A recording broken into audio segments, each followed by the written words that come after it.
Po nedávnych ministerských rošádach vládna koalícia stabilitu vyriešila.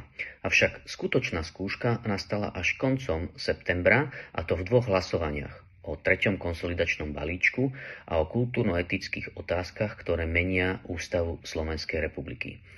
Dnes možno skonštatovať, že vládna koalícia obe tieto hlasovania zvládla a na teraz je stabilnou a jednotnou. Hlasovali za obe zmeny 78 koaliční poslanci, okrem Jána Ferenčáka z koaličnej strany Hlas, ktorý je pravdepodobne už tak na odchode z koalície. V kultúrno-etických otázkach koalícia a časť opozície dokázali nájsť spoločnú reč a presadiť ústavné zmeny. Vďaka poslancom KDH, okrem Františka Mikloška a Františka Majerského, a vďaka aj 3 poslancom z hnutia Slovensko.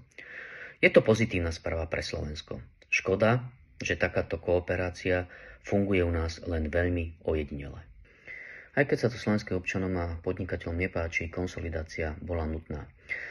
Dlh Slovenskej republiky totiž podľa odhadov by v roku 2025 prekročil 60-percentnú hranicu. Hrozili by nám sankcie zo strany Európskej únie a vláda by musela pripraviť vyrovnaný rozpočet, čo je z ríše snov.